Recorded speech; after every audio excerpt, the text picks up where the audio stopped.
ଜୟ ଜଗନ୍ନାଥ ସାଙ୍ଗମାନେ। ତ ଦେଖନ୍ତୁ, ଓଡ଼ିଶା ପୁଲିସର ଯେଉଁ ରିକ୍ରୁଟମେଣ୍ଟର ଯେଉଁ ଆଶା ରହିଥିଲା ପିଲାଙ୍କର, ବର୍ତ୍ତମାନ ସବୁ ଭୁଲିଗଲେଣି ଯେ ମାନେ ଭ୍ୟାକେନ୍ସି ଆଉ ଆସିବନି ବୋଲି। ଏଇ ଚିନ୍ତାଧାରାରେ ସମସ୍ତଙ୍କ ମାଇଣ୍ଡରେ ପଶି ସାରିଲାଣି। ତ କାହିଁକି ନା ବହୁତ ଟାଇମ୍ ଅପେକ୍ଷା କରି କରି ଆପଣମାନଙ୍କର ଭ୍ୟାକେନ୍ସି ଆସିଲାନି। ତ ଏଇ ଭିଡ଼ିଓ ମାଧ୍ୟମରେ ମୁଁ ଆପଣଙ୍କୁ କିଛିଟା ଅପଡ଼େଟ୍ ଦେବି, ଆଉ ଆପଣମାନଙ୍କର କେବେ ଆସିବାର ଅଛି, କେତେ ପୋଷ୍ଟ ଆସିବ, ଆଉ ମାନେ ତାର ସବୁ ପ୍ରୋସେସଟା କ'ଣ ରହିବ, ଡିଟେଲ୍ସ ଏ ଭିଡ଼ିଓ ମାଧ୍ୟମରେ ମୁଁ ଆପଣମାନଙ୍କୁ ଜଣେଇବି। ଭିଡ଼ିଓଟି ସମ୍ପୂର୍ଣ୍ଣ ଦେଖନ୍ତୁ। ଓକେ।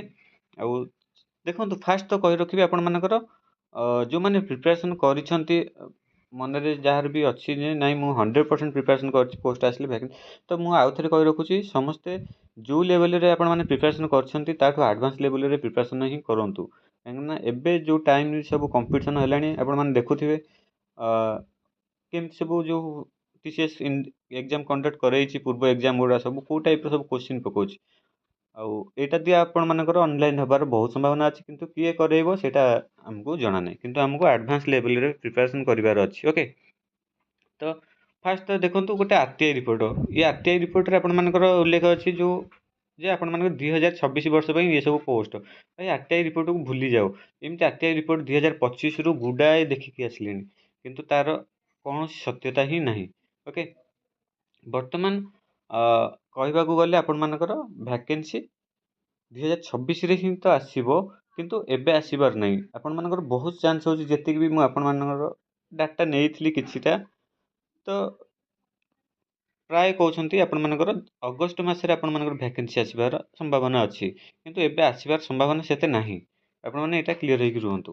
ଆଉ ଗୋଟେ ପଜିଟିଭ୍ କଥା ଆପଣମାନଙ୍କୁ କହି ରଖୁଛି, ମ୍ୟାକ୍ସିମମ୍ ଚାନ୍ସ 90ରୁ ଉପରେ % ଚାନ୍ସ ଆପଣମାନଙ୍କର ଅଛି, ମାନେ ସିଭିଲ୍ କନେଷ୍ଟବଳ ଓ OISF କମ୍ବାଇନ୍ ହେଇକି ଆସିବାର, ମାନେ କମ୍ବାଇନ୍ ଏକ୍ଜାମ୍ ହେବାର ମ୍ୟାକ୍ସିମମ୍ ଚାନ୍ସ ରହୁଛି। ଏଇଟା ମନେ ରଖନ୍ତୁ। ମୁଁ ଆପଣମାନଙ୍କୁ ପୂର୍ବରୁ କହୁଥିଲି, ଏବେ ବି କହୁଛି, ଏ ଦୁଇଟାକ କମ୍ବାଇନ୍ ଏକ୍ଜାମ୍ ହେବାର ମ୍ୟାକ୍ସିମମ୍ ଚାନ୍ସ ରହୁଛି। ଆଉ କମ୍ବାଇନ୍ ଏକ୍ଜାମ୍ ହେଲେ ବହୁତ ବେନିଫିଟ୍ ରହିବ। ମନେକର ଦୁଇଟାକ ମିଶିକିରି ଆପଣମାନଙ୍କର ଆସୁଛି, ଯଦି ବହୁତ ପିଲା ଆପଣମାନଙ୍କର ସୁଯୋଗ ପାଇବେ ଏକା ଟାଇମ୍ରେ। ଓକେ। ତ ସେଥିପାଇଁ ଆପଣମାନେ ଭଲସେ ପ୍ରିପାରେସନ୍ କରନ୍ତୁ, ଅପେକ୍ଷା କରନ୍ତୁ। ଆପଣମାନଙ୍କର ଆଜି ବାହାରିଥିଲେ ଯାହା, ଡିସେମ୍ବର ଲାଷ୍ଟରେ ବାହାରିଲେ ବି ସେୟା, କିନ୍ତୁ ଆପଣମାନଙ୍କୁ ଏତେ ଲେଟ୍ ହେବନି। ଡିସେମ୍ବର ଲାଷ୍ଟ ଆଡ଼ିକି ତ ଆପଣମାନଙ୍କ କୋଡ଼୍ ଅଫ୍ କଣ୍ଡକ୍ଟ ଲାଗିଯାଇଥିବ, ସେ ଟାଇମ୍ରେ ନୋଟିଫିକେସନ୍ ବାହାରି ପାରିବ ନାହିଁ। ତ ଆପଣମାନଙ୍କର ଅଗଷ୍ଟ ମାସରେ ମ୍ୟାକ୍ସିମମ୍ ଚାନ୍ସ ରହୁଛି ବାହାରିବାର। ତ ଅପେକ୍ଷା କରନ୍ତୁ, ଆଉ ପ୍ରିପାରେସନ୍ ନିଜକୁ କରନ୍ତୁ ସେତେ।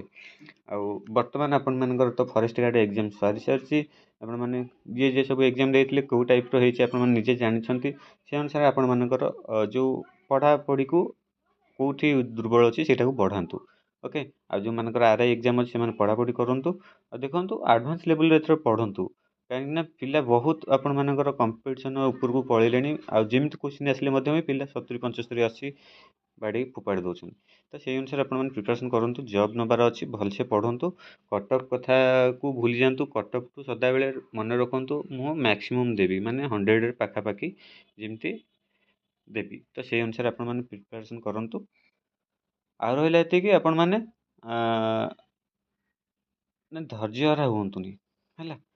ପୁରା କୁଲ୍ରେ ରୁହନ୍ତୁ। ଆଉ ଆପଣମାନଙ୍କର ଭ୍ୟାକେନ୍ସି ଆସିବ, ସିଓର୍ ଆସିବ। ଭ୍ୟାକେନ୍ସି ଖାଲି ଅଛି ମାନେ ସେଇଟା ଆସିବ। ଆଉ କାହିଁକି ଆସୁନି ଏପର୍ଯ୍ୟନ୍ତ, ଆପଣମାନେ ଜାଣିଥିଲେ ସବୁ ତ ସରିଲା। ଆଉ OU-SSC ଆପଣମାନଙ୍କ ବୋର୍ଡ଼ ବି ଗଠନ ହେଲା, ମେମ୍ବର ବି ସବୁ ହେଲେ, କାହିଁକି ଆସୁନି?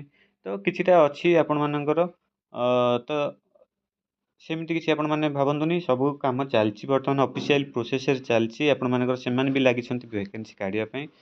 ତ ଆପଣମାନେ ଅପେକ୍ଷା କରନ୍ତୁ, ଭ୍ୟାକେନ୍ସି ଆସିଯିବ ହେଲା। ଆଉ ଏଇ 2026ରେ ହିଁ ଆପଣମାନଙ୍କର ସବୁ ଆସିବ।